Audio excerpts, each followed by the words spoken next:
Hello guys, hi everyone. जो आज से हम एक आप सबके लिए मैं एक सीरीज ला रहा हूँ जो जावा प्रोग्रामिंग के ऊपर है और ये कोर जावा कवर करेगी आपकी। मैं पहले ही बता देता हूँ, ये जो कोर जावा होगी ये आपके हर जगह एप्लीकेबल होगी, आपके डेवलपमेंट में, आपके क्यूए में, हर जगह होगी। ठीक है। अब इसे पढ़ने के लिए क्या चाहिए, देखो, मतलब मेरा मेन फोकस क्यूए पे रहेगा, है ना, क्वालिटी एश्योरेंस। जी, क्योंकि मैं खुद भी क्यूए हूँ, तो आपको बेटर बता सकता हूँ कि कैसे आपको जावा की कितनी ज़रूरत है, कितनी नहीं, आप क्या कर सकते हो क्या नहीं। जैसे क्यूए में अगर मैं बात करूँ तो हाइपर थ्रेडनिंग ना और मल्टी थ्रेड की ज़रूरत नहीं होती। क्यों? क्योंकि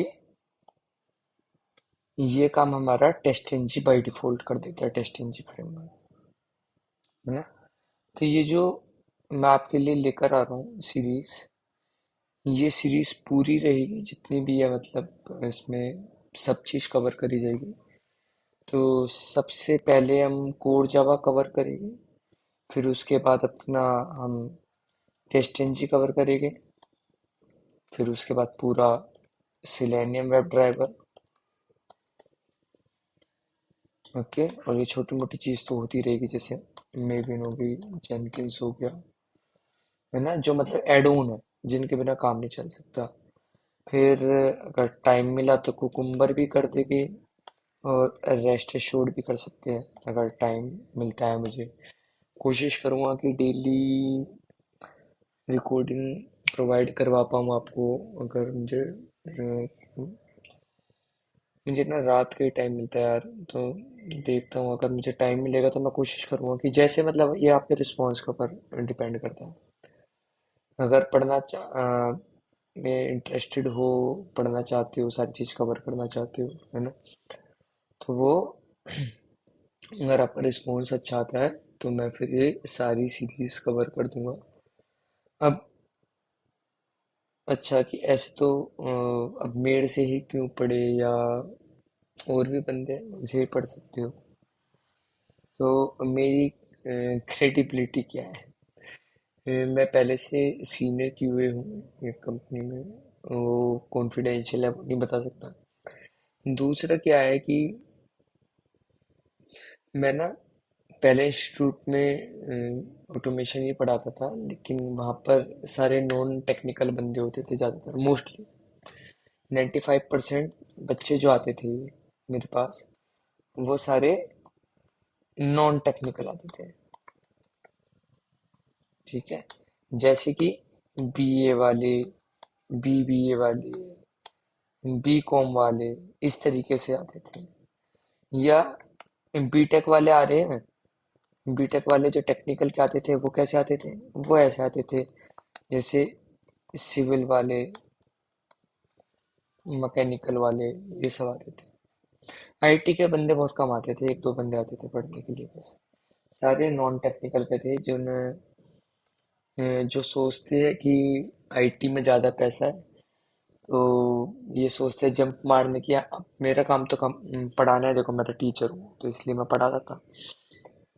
लेकिन मेरी आपसे राय ये है कि अगर आप सोचते हो कि you can earn good money in IT field, ठीक है, तो ये आपकी गलत अप्रोच है अगर आप इसमें घुसना चाहते हो।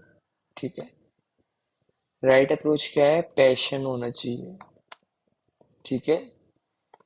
पैशन होना चाहिए सीखने का, कि हाँ भाई, जैसे सिलेनियम में क्या होता है, ऑटोमेशन में कुछ कैंडिडेट मुझे ऐसे मिले थे वो नॉन टेक्निकली, लेकिन उनमें सीखने में उन्हें बड़ा मजा आता था, प्रैक्टिकल करने में।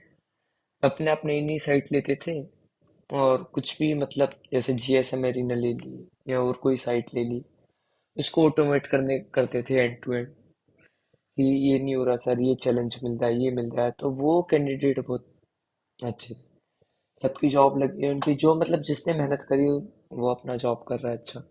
ठीक है, तो इसमें पैशन ज्यादा डिपेंड करता है कि आपका पैशन कितना है। ठीक है, अगर कोई भी बंदा एक्स वाई जी ये सोचता है कि हाँ भाई that they can earn a good money in IT field, so the approach is wrong.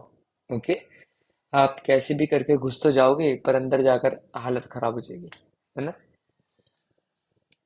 इससे अच्छा क्या है कि देखो आप किसी भी चीज में गुड मनी कमा सकते हो, है ना, हर फील्ड में।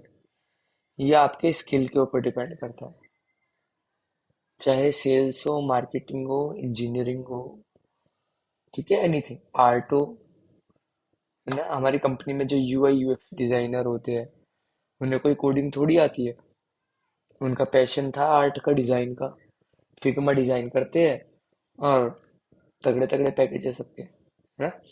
तो इसलिए ये चीज मत देखो कि इतने की जॉब लगेगी या उतने की जॉब लगेगी। मेरा कहना ये है कि आप मेहनत करके सीखो और सीखने के बाद फिर अपना इंटरव्यू वगैरह देना शुरू करना, है ना। तो मतलब पैशन के साथ सीखो, जो भी चीज सीखते जाओ उसका प्रैक्टिकल करते जाओ। ठीक है, मैं तो इतना ही बता सकता हूँ। अच्छा, अब चलो आज से कोड जावा शुरू करते हैं, आज फर्स्ट वीडियो है। तो कोड जावा शुरू करेंगे हम पहले, क्योंकि जावा पे ही सब डिपेंड है। ठीक है, मैनुअल आप कहीं से भी पढ़ सकते हो, जहां से आपका मन करे मैनुअल आप कहीं से भी पढ़ सकते हो। तो कोड जावा में हम क्या पढ़ेंगे देख लेते हैं। कौन कौन से टॉपिक कवर करेंगे। पहले तो अपना वही अपना कि वेरिएबल क्या होता है ना, डेटा टाइप क्या होते हैं, और बिहेवियर क्या होते हैं, मतलब मेथड्स एंड फंक्शंस क्या होते हैं। मेथड फंक्शन में पैरामीटर आर्गुमेंट क्या है, ये सब चीजें क्या है। ठीक है, वेरिएबल में दो तरह के, प्रिमिटिव, नॉन प्रिमिटिव, मतलब बेसिकली वैसे डेटा टाइप है। प्रिमिटिव और नॉन प्रिमिटिव जो होता है वो डेटा टाइप होता है। हमारे वेरिएबल तो बस एक क्या वैल्यू स्टोर करता है। प्रिमिटिव, अगर प्रिमिटिव वैल्यू है तो एक्चुअल वैल्यू स्टोर कर लेता है कंटेनर में, नॉन प्रिमिटिव है तो एड्रेस स्टोर कर, वो सब आगे देखेंगे। ठीक है, और क्या पढ़ोगे आप, क्लास एंड ऑब्जेक्ट क्या है। ठीक है, एक क्लास के अंदर, फिर क्लास के अंदर चले गए भाई, क्लास में क्या क्या चीजें होती है। तो ब्लॉक होता है, कंस्ट्रक्टर होता है, ठीक है, और क्या होता है, प्रॉपर्टीज होती है, और बिहेवियर होते हैं, ये होती है। तो प्रॉपर्टीज आपकी यही वेरिएबल है, और बिहेवियर आपके मेथड्स है, और ब्लॉक होता है, कंस्ट्रक्टर होता है। तो इन चार चीजों को मिलकर एक क्लास बनती है। तो इस क्लास को भी एक्सप्लोर करेंगे पूरा। फिर उसके बाद हमारा ऊप्स कंसेप्ट आ जाएगा। ऊप्स कंसेप्ट में क्या आने वाला है, ऊप्स कंसेप्ट में आपका आएगा एक तो आपका ये आएगा इनहेरिटेंस, ठीक है, दूसरा पॉलीमॉर्फिज्म आएगा, ठीक है। फिर अब इनहेरिटेंस में भी काफी सारी चीजें, पॉलीमॉर्फिज्म में भी रन टाइम है, कंपाइल टाइम है, ठीक है। तो कोई दिक्कत नहीं, सब धीरे धीरे लेके चलेंगे, और बिल्कुल स्क्रैच से शुरू करते हुए चलेंगे। ठीक है, ये सब चीज हो गई, इनहेरिटेंस, पॉलीमॉर्फिज्म हो गया, इंटरफेस हो गया, वो तो सब इनहेरिटेंस में आ जाएगा। ठीक है, इंटरफेस होता है मतलब एब्स्ट्रक्शन में आता है, एब्स्ट्रक्शन हो गया, है ना। ये सब हो गया, बाद में कलेक्शन फ्रेमवर्क देखेंगे, अगर नहीं तो मेन मेन इसमें खाली हम देख लेंगे एरे लिस्ट, लिंक्ड लिस्ट देख लेंगे, और साथ में हैश मैप देख लेंगे, है ना। ये काफी है कलेक्शन के लिए, तो देखो क्यू के परस्पेक्टिव से। फिर अगर पूरा कलेक्शन करना है तो कलेक्शन रटने का तो कुछ फायदा नहीं है ना। फिर कलेक्शन अगर पूरा करना है तो फिर इसके लिए एक अलग सीरीज लेकर आएंगे, वो किसकी होगी, डीएससी की। उसके अंदर आप कलेक्शन यूज करना, क्या कलेक्शन बनाना सीख जाओगे अपना। ठीक है,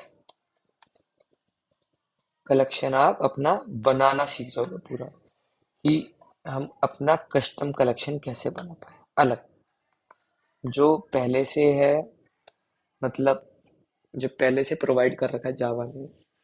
ठीक है, कलेक्शन फ्रेमवर्क उससे अलग अगर अपना फ्रेमवर्क बनाना हो तो वो कैसे बनाओ।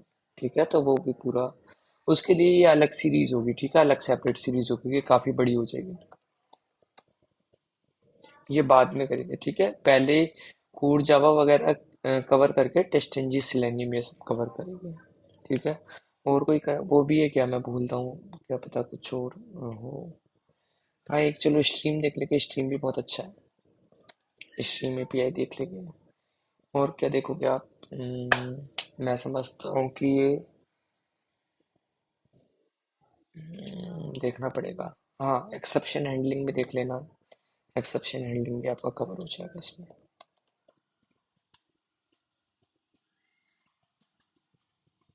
ठीक है, एक्सेप्शन हैंडलिंग हो गया। और क्या हो सकता है आपका, एक्सेप्शन हैंडलिंग, एब्स्ट्रक्शन देख लेते हैं। चलो रुको, मेरे पास कुछ नोट्स बना रखे हैं मैंने, अगर बोलोगे तो शेयर कर दूंगा। ठीक है, जाओ, कुछ क्वेश्चन आंसर शेयर कर दूंगा आपको, सॉल्व करते रहना, जो डाउट हो कमेंट में पूछ सकते हो। ठीक है, ये क्या है, जावा क्या क्या है। ठीक है, ये सब जब मैं पढ़ाता था इंस्टीट्यूट में तब के नोट्स हैं। एब्स्ट्रक्शन हो गया, exceptional handling, encapsulation. Okay, stream तो मैंने लिख दिया, स्ट्रीम एंड लिमिट्स एनकैप्सुलेशन। ठीक, एनकैप्सुलेशन तो छोटा सा है, एक दो में उसका है, कोई दिक्कत नहीं है, 5-10 मिनट का टॉपिक है एनकैप्सुलेशन तो। ठीक है, ये हो गया। तो कोर जावा में ये कवर करेंगे। तो पहले कोर जावा की सीरीज कंप्लीट करते हैं, पहले इतना सीखो, उसके बाद बताऊंगा फिर कि सिलेनियम और टेस्ट इंजन में क्या क्या करेंगे। ठीक है, तो चलो स्टार्ट करते हैं। तो अब हम ऑटोमेशन के लिए क्या चूज कर रहे हैं, सिलेनियम विथ जावा, है ना। हम क्या यूज करेंगे ऑटोमेशन में,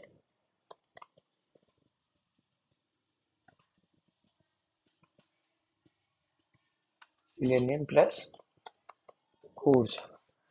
तो कोर जावा में अब जावा ही हम क्यों यूज करेंगे, है ना, जावा के क्या एडवांटेजेस है। भैया आप कहोगे कि हम तो पाइथन भी यूज कर सकते हैं या और कोई भी लैंग्वेज यूज कर सकते हैं। वैसे पाइथन भी ऑब्जेक्ट ओरिएंटेड है, पाइथन तो खैर 100% ऑब्जेक्ट ओरिएंटेड है, इसमें तो जावा में कुछ प्रिमिटिव भी है। ठीक है, तो अब बात ये आती है कि जावा ही क्यों यूज करें। तो इसके देखो कुछ एडवांटेजेस हैं, मैं बता देता हूँ आपको। पहले, सबसे पहले तो ये ओपन सोर्स है। ठीक है, ओपन सोर्स का मतलब है क्या है, फ्रीली अवेलेबल है। ठीक है, दूसरा इसका बेनिफिट क्या है। ठीक है, दूसरा इसका जो बेनिफिट है वो ये है, अब जब ये ओपन सोर्स है, फ्री टू यूज है ना, तो ऐसा हर कोई यूज कर सकता है। तो यानी इसकी कम्युनिटी कैसी होगी, वास्ट, इसकी वास्ट कम्युनिटी होगी। अब वास्ट कम्युनिटी का मतलब क्या है, वास्ट कम्युनिटी का मतलब है कि आप जिस भी प्रॉब्लम में फंसोगे, आप गूगल कर लोगे, और गूगल करते ही आपको उसका सॉल्यूशन मिल जाएगा। ठीक है, इसका सॉल्यूशन मिल जाएगा इजीली। तो चलो, दो एडवांटेज हो गई, अब तीसरी एडवांटेज क्या है। तीसरी एडवांटेज है कि ये क्या है, ये ना एक तरह से ये समझ लो कि प्लेटफॉर्म इंडिपेंडेंट है।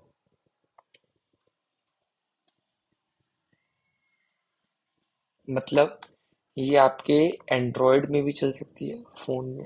ठीक है, आपके मैक में भी चल सकती है, आपके विंडोज में भी चल सकती है, लिनक्स में भी चल सकती है। ठीक है, यानी ये कहीं पर भी चल सकती है। प्लेटफॉर्म इंडिपेंडेंट है। अब प्लेटफॉर्म इंडिपेंडेंट क्यों है? ये बाइट कोड की वजह से प्लेटफॉर्म इंडिपेंडेंट है, वो हम बाद में पढ़ेंगे क्या होता है बाइट कोड वगैरह। ठीक है, तो इसकी वजह से इंडिपेंडेंट। अच्छा, और क्या इसके बेनिफिट है? इससे अलग और क्या बेनिफिट है? ये वाइडली एक्सेप्टेड भी है यार, बहुत, मतलब हर कोई इसे इंडस्ट्री में एक्सेप्ट करता है। ये बहुत ज़्यादा पॉपुलर है ना, बहुत ज़्यादा इसकी डिमांड है। तो अगर आपको जावा आती है तो आप आराम से, आपके सिलेक्शन के चांस बढ़ जाते हैं। दूसरा और क्या है इसका, और क्या एडवांटेज हो सकता है वाइडली एक्सेप्टेड के साथ? इसका ये समझ लो कि ऑब्जेक्ट ओरिएंटेड है तो ऑब्जेक्ट ओरिएंटेड के भी अपने फायदे हैं। अपने फायदे क्या है कि ये रियल टाइम, मतलब ये रियल लाइफ के ऊपर बेस होते हैं, है ना। बेस्ड, आप कह सकते हो it is based on real time concepts और रियल टाइम सिनेरियोज कह सकते हो, ठीक है। रियल टाइम सिनेरियोज कह सकते हो। तो अगर आप कोई एक लैंग्वेज सीख लेते हो ऑब्जेक्ट ओरिएंटेड की, तो आप कोई सी भी लैंग्वेज सीख सकते हो ऑब्जेक्ट ओरिएंटेड, ठीक है ना। कुछ फर्क नहीं पड़ता, पाइथन सीखना चाहते हो पाइथन सीख सकते हो, स्विफ्ट सीख सकते हो, ठीक है। अगर आपका मन कर रहा है कि नहीं मैं तो कोटलिन सीखूंगा, तब कोटलिन सीख सकते हो, ठीक है। सी शार्प सीख सकते हो, सी शार्प तो जावा जैसी है, मतलब 80-90% सिंटैक्स उसके सेम है, ठीक है। तो आप कोई कुछ भी सीख सकते हो, तो ये इसकी एडवांटेज है कि जावा ही क्यों सीखे, ठीक है। तो पहले हम आते हैं बात, अब जब जावा ऑब्जेक्ट ओरिएंटेड लैंग्वेज है, ऑब्जेक्ट ओरिएंटेड प्रोग्रामिंग है, तो सबसे पहले हम बात करेंगे ऑब्जेक्ट की, ठीक है। डेटा टाइप और वेरिएबल पे जाएंगे बाद में। सबसे पहले बात करते हैं ऑब्जेक्ट की,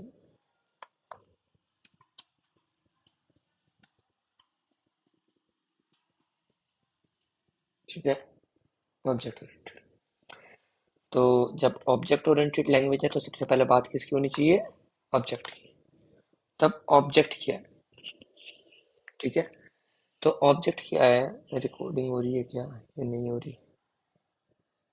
हो रही है, चलो ठीक है। तो ऑब्जेक्ट क्या है, देखो ऑब्जेक्ट ना, मतलब आप इसे मान सकते हो कोई भी रियल टाइम ऑब्जेक्ट या कोई भी एंटिटी, एनी एंटिटी, ठीक है। एनी एंटिटी, ठीक है, you can call any entity as an object. तो जो ऑब्जेक्ट होते हैं ना, उसके अंदर अभी फिलहाल के लिए दो चीज मानकर चलो बस, ठीक है, बाकी सब बाद में देखेंगे। अभी फिलहाल के लिए ये मान के चलो कि जो ऑब्जेक्ट है उसके अंदर दो चीज है, ठीक है। पहली है प्रॉपर्टीज और दूसरी है बिहेवियर, ठीक है। और एग्जाम्पल दूं ऑब्जेक्ट के, तो कोई भी एंटिटी ऑब्जेक्ट है, तो इसके एग्जाम्पल आपके कितने हो गए? इसके एग्जाम्पल आपके ये हो गए, जैसे मान लो कि चेयर, लैपटॉप, ठीक है, कैट, डॉग, बेड, पेन, मतलब कार, बाइक, है ना। तो मतलब हर एक चीज को आप एज अ ऑब्जेक्ट ट्रीट कर सकते हो, ठीक है। इवन अपने आप को भी ऑब्जेक्ट ट्रीट कर सकते हो जावा के पर्सपेक्टिव से, ठीक है। तो किसी भी जो भी ऑब्जेक्ट होता है उसके अंदर दो चीजें होती है, और वो होती है प्रॉपर्टीज एंड बिहेवियर, ठीक है। तो अब प्रॉपर्टीज क्या है? तो प्रॉपर्टीज जो होती है ना, प्रॉपर्टीज आप समझो कि ये डेटा होता है या फिर इंफॉर्मेशन। प्रॉपर्टीज होती है डेटा या फिर इंफॉर्मेशन। फॉर एग्जांपल दूं, और चलो अभी रुक जाओ, पहले बिहेवियर बता देता हूँ फिर एग्जांपल देता हूँ आपको। अच्छा, जो बिहेवियर है, बिहेवियर क्या है?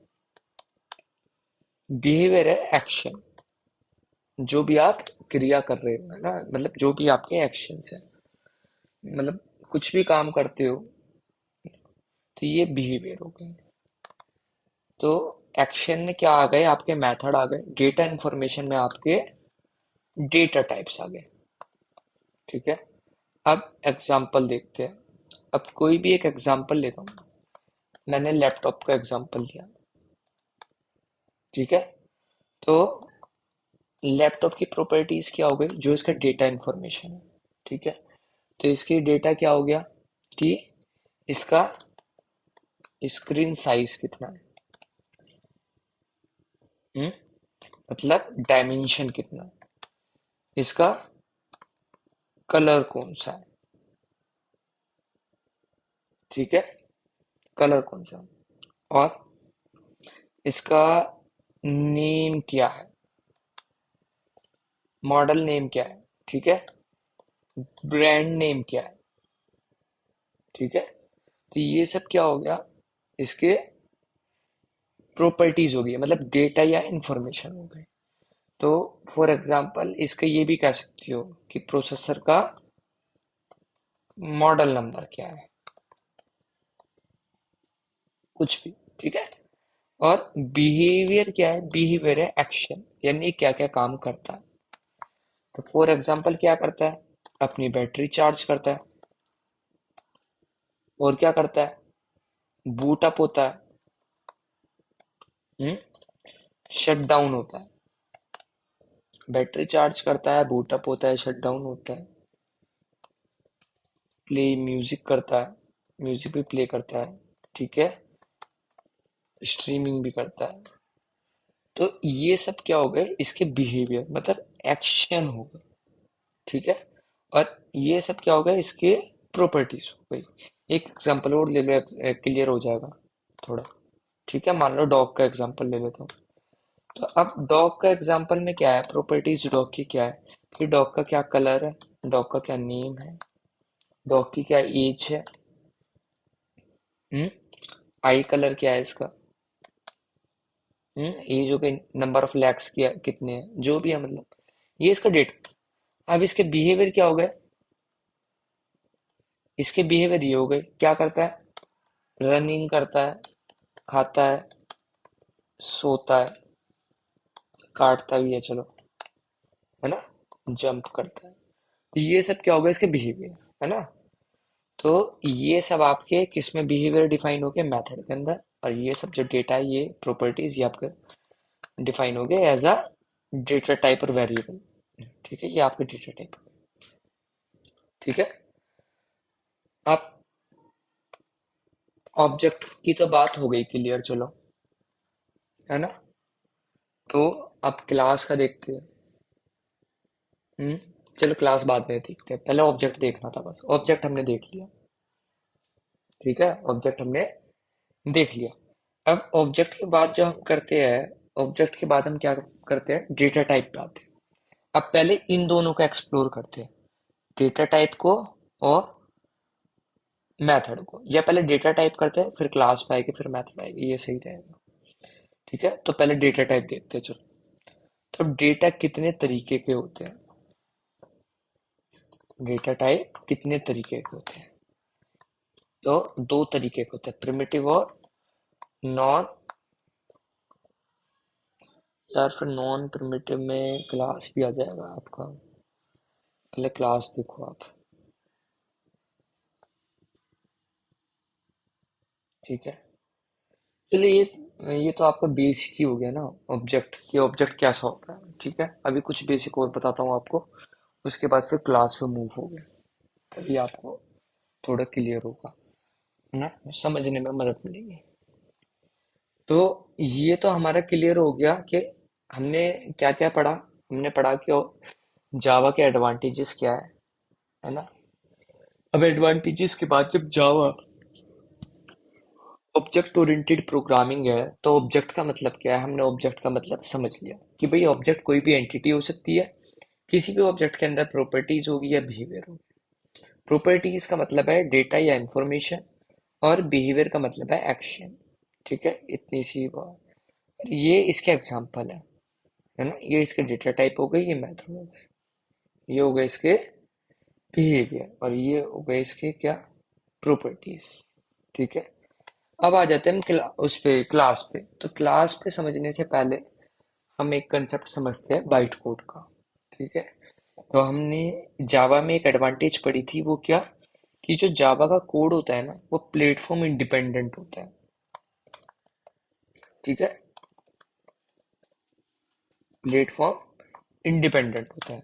तो प्लेटफॉर्म इंडिपेंडेंट का मतलब है कि उसे एक बार राइट करो और हर जगह रन करो। मतलब आप इसे राइट वंस रन एवरीवेयर। ठीक है, तो ये काम कैसे होता है, ये पॉसिबल कैसे है, प्लेटफॉर्म इंडिपेंडेंट पॉसिबल कैसे है भाई? सेम कोड एंड्रॉइड पे चल रहा है, सेम कोड पीसी पे चल रहा है, ऐसे कैसे हो सकता है ना? तो देखो, जब भी हम जावा में कोड लिखते हैं ना, तो हमारे पास एक क्या होता है, कंपाइलर। ठीक है, कंपाइलर होता है। तो कंपाइलर का काम क्या है? देखो, जैसे हर एक लैंग्वेज होती है, मान लो जैसे इंग्लिश लैंग्वेज है और हमारी हिंदी लैंग्वेज है। तो इसमें क्या होता है, इसमें ग्रामर होती है ना हमारी। ग्रामर के तरीके से ही तो हम बोलते लिखते हैं। ऐसे तो है नहीं कि मतलब हवा में लिख देंगे, है ना? ऐसे थोड़ी लिख दोगे कि ये लिख दिया जैसे कि ठीक है, माई नेम इज, ऐसा थोड़ी लिख दोगे। ये लिखोगे माई नेम इज डी के, ऐसे करके, है ना? तो हर एक चीज का क्या होता है, ग्रामर होती है। कोई भी लैंग्वेज है दुनिया में, ग्रामर होती है। ठीक है, हिंदी, इंग्लिश, इटालियन, स्पेनिश, जो भी है मतलब, ठीक है, फ्रेंच, चाइनीज, जो भी हो, सबकी ग्रामर होती है। तो ऐसी ही जो कंप्यूटर की प्रोग्रामिंग लैंग्वेज होती है ना, उसकी भी एक ग्रामर होती है। आपको सही तरीके से बताना पड़ता है कंपाइलर को कि ये किस तरीके से क्या एग्जीक्यूट करना है, क्या क्या मतलब आप क्या टास्क करवाना चाहते हो। तो ये जो प्रोग्रामिंग लैंग्वेज है वो किस लिए है? वो आपके ना पीसी कंप्यूटर को टास्क देने के लिए, मतलब जो आपका प्रोसेसर है, मतलब जो आपका कंप्यूटर है, उस उसके पास अपनी सेल्फ अवेयरनेस तो है नहीं। सेल्फ अवेयरनेस थोड़ी है उसके पास कि वो खुद ही अपने आप टास्क कर लेगा, है ना? सेल्फ अवेयरनेस नहीं है। तो प्रोग्रामिंग लैंग्वेज से ना आप इसे एग्जैक्टली बताते हो। ठीक है, आप इसे क्या देते हो, इंस्ट्रक्शन देते हो। किसके थ्रू देते हो, प्रोग्रामिंग लैंग्वेज के थ्रू। ठीक है, अब जब आप उसे इंस्ट्रक्शन दोगे ना कि भाई आपको कुछ भी करना है, टास्क ए करना है, टास्क बी करना है, मतलब कुछ भी करना है, एक्स वाई जेड, टास्क ए परफॉर्म करना है ना?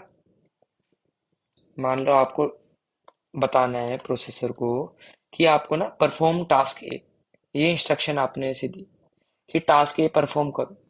तो ये आपको ना करेक्ट, उसके करेक्ट ग्रामर में बताना पड़ेगा, बिल्कुल करेक्ट फॉर्मेट में। ठीक है, तो इस चीज को हमारी लैंग्वेज में तो इसे ग्रामर बोलते हैं, इंग्लिश और हिंदी के फॉर्म में। लेकिन प्रोग्रामिंग के फॉर्म में इसे क्या बोलते हैं, सिंटैक्स। इसे सिंटैक्स बोलते हैं। ठीक है, कि क्या चीज कैसे लिखी जाएगी, किसके बाद क्या आएगा, क्या नहीं आएगा, लिखने का क्या तरीका है, क्या नहीं है, इन सबको क्या बोलते हैं, सिंटैक्स। ठीक है, तो जो जावा की फाइल होती है ना, अब ये प्लेटफॉर्म इंडिपेंडेंट कैसे है? यहाँ से हमने शुरू करा, घूम के यहाँ पर आ गए। ठीक है, अब क्यों आ गए घूम के, अभी बताता हूँ। प्लेटफॉर्म इंडिपेंडेंट मैंने एडवांटेज बताई थी कि राइट वंस रन एवरीवेयर। ठीक है, तो ये क्या हो गया, ये क्यों है, मैंने ये सब इसलिए बताया कि ये पॉसिबल क्यों है। ये पॉसिबल इसलिए है क्योंकि बाइट कोड की वजह से। ठीक है, बाइट कोड क्या है भी बताता हूँ। उसके जानने से पहले हमें क्या पता लगाना है कि सिंटेक्स क्या है ना? तो जैसे हिंदी और इंग्लिश लैंग्वेज की ग्रामर होती है, ऐसी प्रोग्रामिंग लैंग्वेज के क्या होते हैं, सिंटैक्स होते हैं। ठीक है, सिंटैक्स होते हैं। तो हम क्या करते हैं, जो हम अपना कोड लिखते हैं जावा का, वो जैसे ये, मान लो ये है माई फाइल डॉट जावा, ये एक फाइल होगी जिसके अंदर हम क्या लिखेंगे, अपना कोड लिखेंगे। इसके अंदर हम सारा कोड लिख देंगे अपना।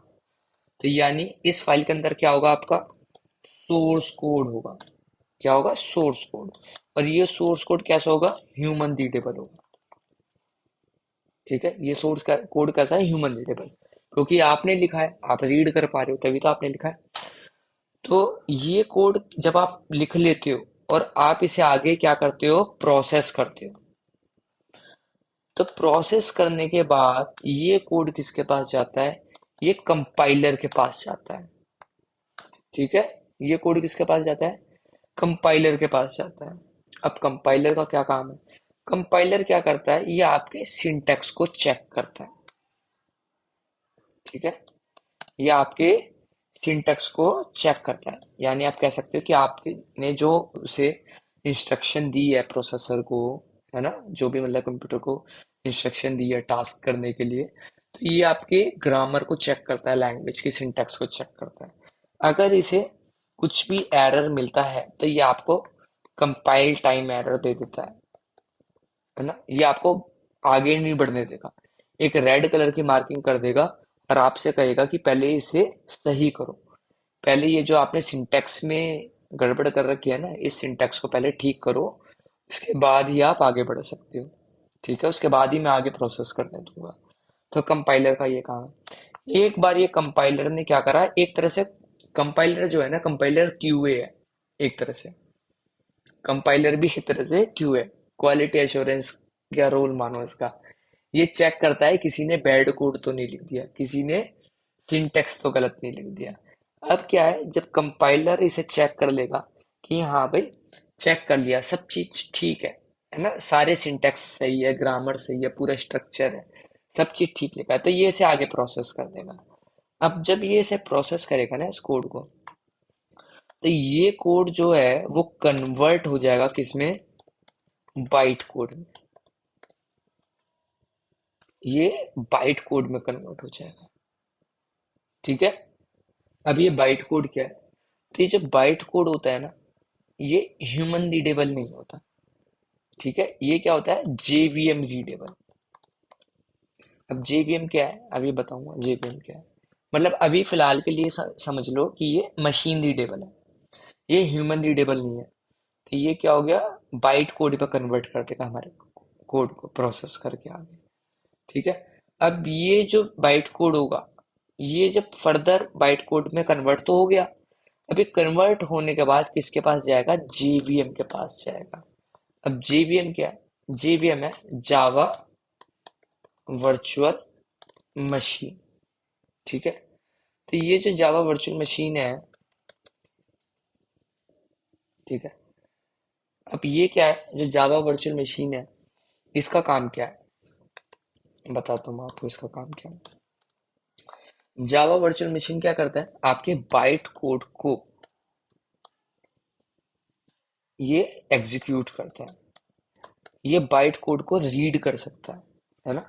तो क्या होता है, जितनी भी मशीन होती है ना, उन सब पर जेवीएम रन कर सकता है, और बाय डिफॉल्ट रन करता ही है। जैसे एंड्रॉयड में, ठीक है, जैसे एंड्रॉयड में, विंडो में, मैक में, लिनक्स में, कहीं पर भी ये हर जगह हो सकता है। ठीक है, और अगर नहीं भी होता, मान लेते हैं कि चलो किसी भी एक्स वाई जेड मशीन में, मान लेते हैं कि ये जो मेरी विंडो है ना, इसमें जेवीएम नहीं है, फिलहाल के लिए मान लेते हैं। ठीक है, तो क्या होगा, हम जो भी इस एप्लीकेशन देंगे ना इंस्टॉल करने के लिए, है ना, जो भी एप्लीकेशन हमने दी से इंस्टॉल करने के लिए उसमें हम अपना जेवीएम इंक्लूड कर सकते हैं।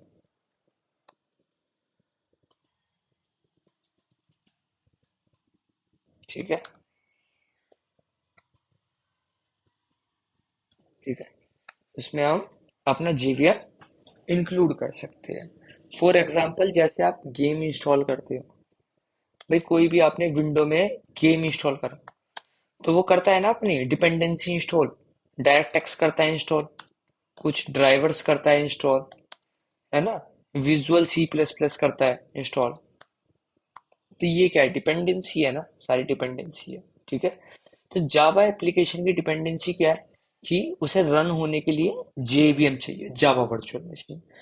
तो जावा वर्चुअल मशीन क्या करता है, भाई आपने तो अपना कोड बाइट कोड में कन्वर्ट कर दिया, और वो बाइट कोड जब भी, मतलब किसी भी जावा वर्चुअल मशीन पे जैसे ही जाएगी, वो उस बाइट कोड को देखते ही समझ जाएगा, अंडरस्टैंड कर लेगा कि मुझे क्या काम करना है, मुझे क्या टास्क दे रखा है, और वही टास्क वो कर देगा। As simple as that. Okay, मतलब कहने का मतलब है कि जिस भी मशीन में जेवीएम होगा, वो आपके कोड को रन कर देगा। तो इस वजह से ये क्या है, प्लेटफॉर्म इंडिपेंडेंट है, राइट वंस, रन एवरीवेयर। ठीक है, इसलिए प्लेटफॉर्म इंडिपेंडेंट है। तो अगर आपसे कोई पूछे कि भाई प्लेटफॉर्म इंडिपेंडेंट क्यों है, तो आप उसे बता सकते हो कि बाइट कोड की वजह से ये प्लेटफॉर्म इंडिपेंडेंट है। हमारा कंपाइलर क्या करता है, बाइट कोड में हमारे कोड को बाइट कोड में कन्वर्ट कर देता है, और वो बाइट कोड रीडेबल होता है जेवीएम पे। और जो जेवीएम होता है, वो पहले से ही जेवीएम क्या होता है, प्लेटफॉर्म इंडिपेंडेंट होता है।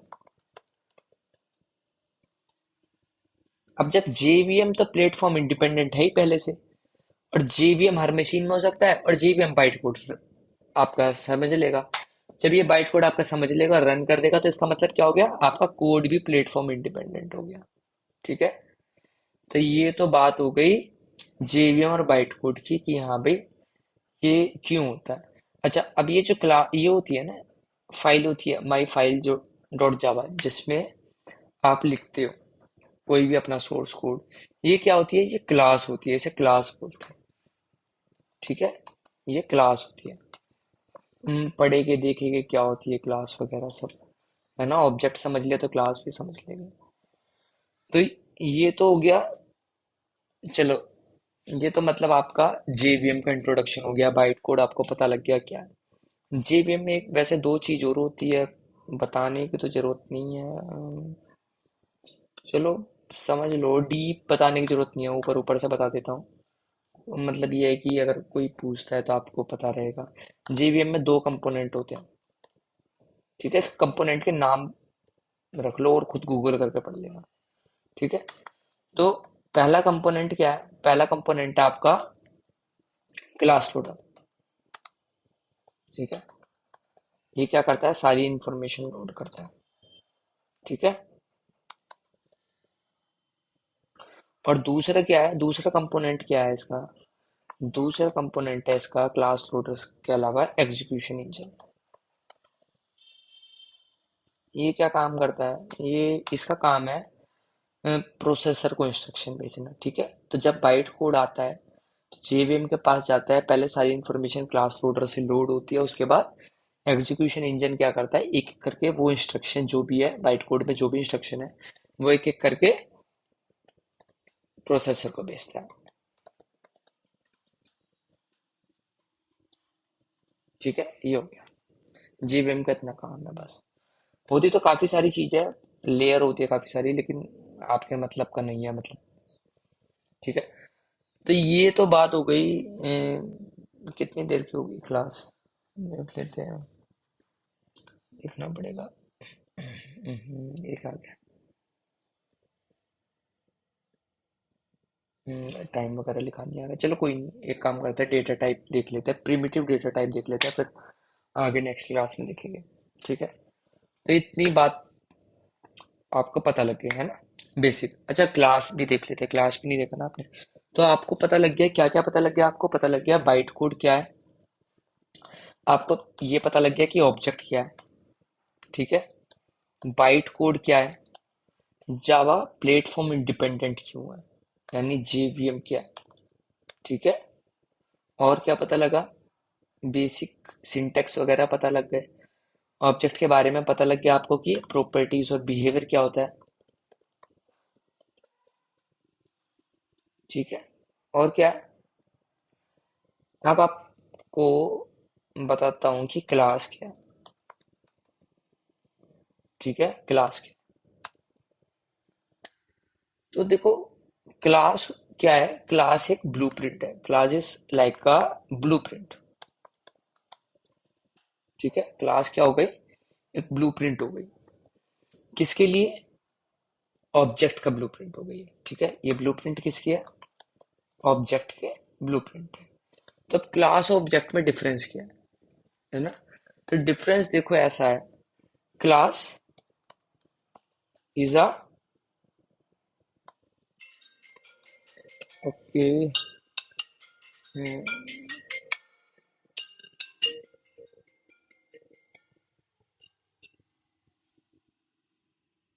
ओके, चलो, तो क्लास क्या है, class is a logical entity. ठीक है, आप इसे कह सकते हो वर्चुअल भी कह सकते हो। ठीक है, दूसरा ऑब्जेक्ट क्या है? Object is a physical entity. ठीक है। तो क्लास ऑब्जेक्ट में डिफरेंस क्या है? तो देखो, क्लास क्या है, वो लॉजिकल एंटिटी है, वर्चुअली है, उसका फिजिकल एग्जिस्टेंस नहीं है। लेकिन जो ऑब्जेक्ट है, ऑब्जेक्ट क्या है? फिजिकल एंटिटी है, यानी ये इसका फिजिकली एग्जिस्टेंस है। फॉर एग्जाम्पल, अगर मैं आपको एग्जाम्पल दूं, ठीक है, मार्केट में कोई कार का मॉडल आया नया, ठीक है, मान लो यही आ गया अभी। अभी आया है ना नया, मारुति का कौन सा आया है, इनोवा आई है नई। ठीक है, मान लो इनोवा है, ये कार का मॉडल है नया मार्केट में। तो अब ये जो, इस कार को आप यूज कर सकते हो आराम से, इसमें बैठ के जा सकते हो ना। ठीक है, इसे आप यूज कर सकते हो, कहीं भी जा सकते हो, आ सकते हो यूज करके।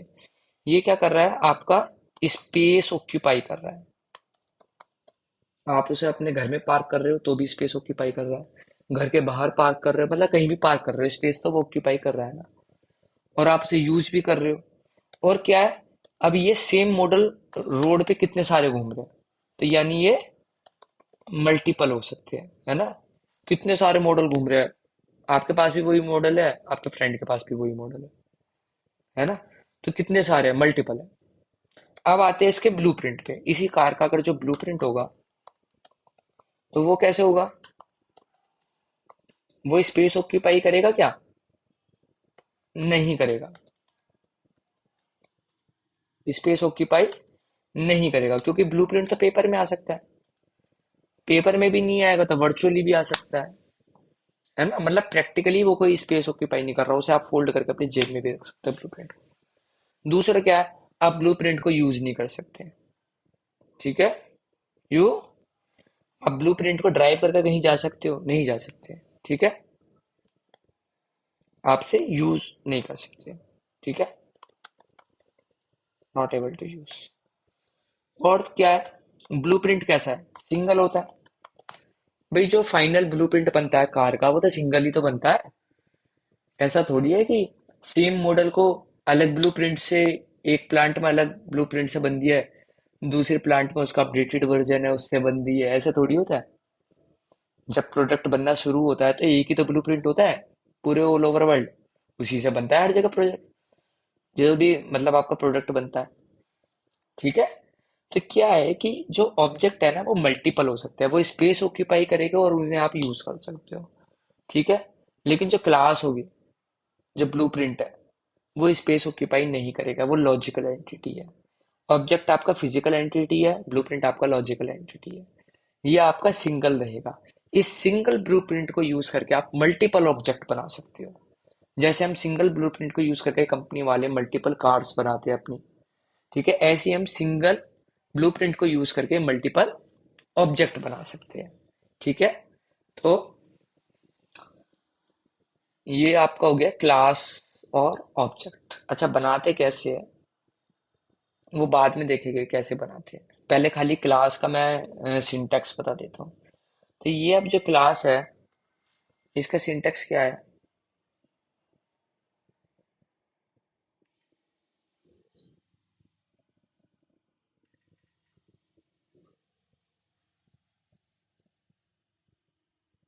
ठीक है।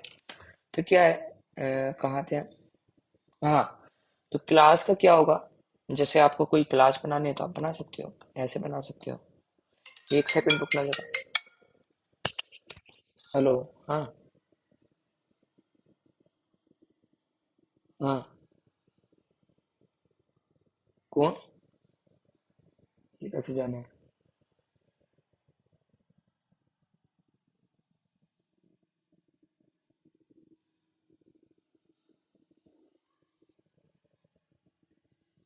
तूने ही लगाया।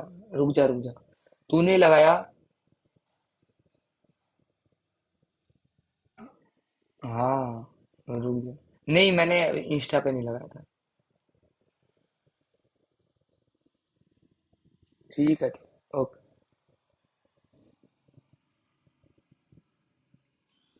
हाँ, तुम कहाँ थे? ब्लूप्रिंट। तो इसका सिंटेक्स क्या होगा? देखो, इसका सिंटेक्स सिंपल इतना सा है। आप लिखोगे पब्लिक क्लास, और क्लास का नेम लिख दोगे। जैसे कार की क्लास है तो कार, ठीक है। और इस तरीके से ये आपका सिंटेक्स हो गया। किसका? क्लास का सिंटेक्स। तो जब भी आपको क्लास बनानी है, आप ये वाली फाइल बनाओगे, कहाँ गया, डॉट जावा एक्सटेंशन में, और उसके बाद ये ऐसे करके उसमें अंदर कोड लिख दोगे। ये आपका एक ब्लूप्रिंट बन गया। अब ये जो ब्लूप्रिंट है ना, इसके अंदर देखो मैंने बताया था दो चीज होगी। एक तो आपका प्रॉपर्टीज होगा, दूसरा क्या है आपका, बिहेवियर होगा। ठीक है, प्रॉपर्टीज हो गया और बिहेवियर हो गया। मतलब क्लास है, प्रॉपर्टीज भी। तो ये चीज है, वो होती तो ब्लॉक और कंस्ट्रक्टर है, वो बाद में देखेंगे। अभी फिलहाल के लिए खाली इन दो चीज पे फोकस करेंगे। तो ये आपका क्लास बनाना हो गया। ठीक है। अब धीरे धीरे मैं पहले सेटअप करवाऊंगा। सेटअप नेक्स्ट वीडियो में करेंगे, क्योंकि मेरा मैक है तो इसमें ज़्यादातर मोस्टली बंदे विंडोज़ के होते हैं। या मैं कोई लिंक दे दूंगा कोई अच्छी सी वीडियो की निकाल के, जिसमें सेटअप करना दे रखा होगा, है ना, जिसमें आपके वेरिएबल, पाथ वेरिएबल सेट करना दे रखा होगा। ठीक है। तो आज के लिए इतना ही रखते हैं। नेक्स्ट क्लास में हम क्या पढ़ेंगे? नेक्स्ट क्लास में हम देखेंगे क्या, एक तो आपका डेटा टाइप्स देखेंगे, वेरिएबल का कंसेप्ट देखेंगे, ठीक है। और साथ में ये क्लास ऑब्जेक्ट दोबारा से देखेंगे, क्योंकि इसमें आप बनाना पड़ेगा ना हमें। इसमें ही आ जाएगा, डेटा टाइप में ही आ जाएगा, नॉन प्रिमिटिव में। ठीक है। मेथड देख लेंगे, कोशिश करेंगे कि मेथड कंप्लीट कर दें। ठीक है। और जो भी हम चीज पढ़ेंगे ना, ये सब रिपीट होगी, पहले ही बता रहा हूँ। ये सब रिपीट होगी कब? जब ऊप्स कंसेप्ट शुरू होगा। ऊप्स में सारी चीजें दोबारा आ जाएगी। क्या? आपके वेरिएबल दोबारा आ जाएंगे, आपके क्लास ऑब्जेक्ट, ये क्लास आपकी दोबारा आ जाएगी। ठीक है। आपके मेथड्स दोबारा आ जाएंगे। आप जो कंस्ट्रक्टर ब्लॉक भी पढ़ोगे आगे जाके, वो भी रिपीट होगा। मतलब जब अभी ये बेस है, जब ये आपका बेस बिल्ड हो जाएगा, उसके बाद जब ऊप्स कंसेप्ट शुरू होगा, तब ये सब सारी चीजें दोबारा रिपीट होगी, है ना। ठीक है, चलो यार, मैं चलता हूँ, थोड़ा आज के लिए काफी हो गया है ना। ये डिलीट कर दो, नोट्स तो अलग ले लेना मेरे से, उसकी कोई इशू नहीं है। ठीक है। अगर कंटेंट सही लगे तो लाइक सब्सक्राइब कर देना। ठीक है। वो तो खैर, लाइक सब्सक्राइब करने की क्या जरूरत है, मतलब जिसको पढ़ना होगा वो अपने आप ही सर्च मार के पढ़ेगा। मतलब ये तो कैंडिडेट के ऊपर बात होती है, उसका जिसे सम भाई, टीचर तो बस पढ़ा सकता है। ठीक है, टीचर बस पढ़ा सकता है। अब कैंडिडेट के ऊपर बात है कि उसे किस टीचर का समझ में आ रहा है। तो जिसका भी समझ में आए वो उस पर अपने आप ही जाएगा।